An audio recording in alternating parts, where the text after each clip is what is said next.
Assalamualaikum warahmatullahi wabarakatuh. Alhamdulillahirabbil alamin. Allahumma sholli ala Muhammad wa ala ali Muhammad. Insya Allah pada kesempatan hari ini saya akan membahas tentang hukum membaca kunut pada saat sholat subuh menurut pendapat dari 4 mazhab. Yang pertama, tentang definisi atau pengertian daripada kunut. Secara bahasa, kunut berasal dari bahasa Arab yaitu konata yaknutu, yang berarti taat, tunduk, atau patuh. Kunut bisa juga berarti doa, diam, khusyuk, dan berdiri lama. Selanjutnya adalah tentang macam-macam kunut. Kunut itu ada 3 macam, yaitu kunut nazilah, kunut witir, dan kunut subuh.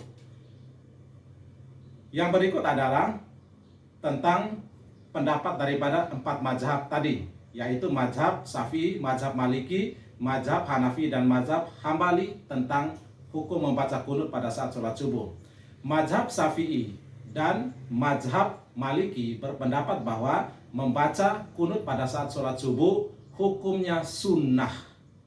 Bahkan menurut mazhab Syafi'i, membaca kunut pada saat sholat subuh itu hukumnya sunnah abad.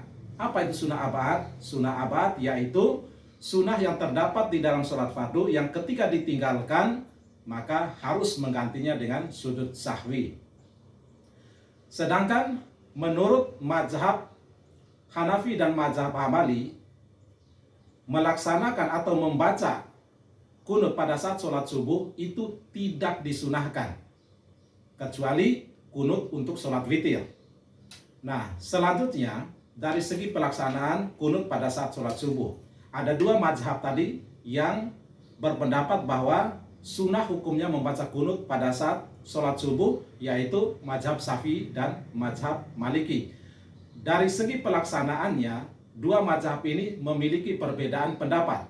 Menurut mazhab Syafi'i, pelaksanaan kunut pada saat sholat subuh itu dilaksanakan setelah ruku di rakaat kedua dan dibaca secara jahar atau bersuara nyaring. Sedangkan menurut mazhab Maliki, pelaksanaan kunut pada saat sholat subuh itu dilaksanakan sebelum ruku di rakaat kedua dan dibacakan dengan suara sir atau suara yang lirih. Nah, selanjutnya, apakah harus mengangkat tangan pada saat pelaksanaan kunut di saat sholat subuh tersebut? Menurut Imam Nawawi di dalam kitabnya Az-Zakar, beliau menjelaskan bahwa di kalangan ulama Syafi'iyah itu terdapat 3 pendapat. Pendapat yang paling sahih atau pendapat daripada jumhur ulama, sebagian besar ulama Syafi'iyah berpendapat bahwa pada saat membaca kunut di saat sholat subuh, tangannya diangkat dan selesai kunut tangannya tidak perlu diusapkan ke wajah, tetapi langsung diturunkan. Pendapat yang kedua adalah mengangkat tangan pada saat membaca kunut di saat sholat subuh dan setelah kunut tangannya diusapkan ke wajah. Sedangkan pendapat yang ketiga, pada saat membaca kunut di saat sholat subuh itu tidak perlu mengangkat tangan dan tidak perlu diusapkan ke wajah. Selanjutnya adalah bagaimanakah hukumnya ketika seorang makmum sholat berjemaah, ternyata imamnya bermazhab Hanafi atau Hambali yang tidak kunut. Apa yang mesti dilakukan oleh makmum tersebut? Nah, yang perlu dilakukan adalah mengikuti imam.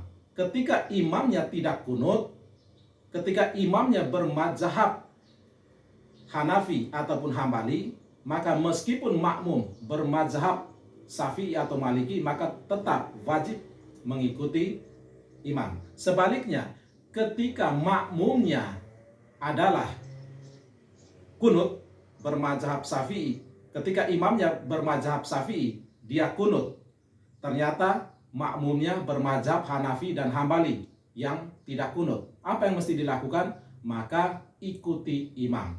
Intinya adalah pada saat sholat berjamaah, ikuti imam. Karena sebuah hadis yang diriwayatkan oleh Bukhari menyatakan bahwa Nabi SAW bersabda bahwa imam itu diangkat, imam itu ditunjuk untuk diikuti. Jadi selama gerakan dan bacaan dari imam itu masih dalam ranah ijtihad, maka makmum wajib untuk mengikutinya.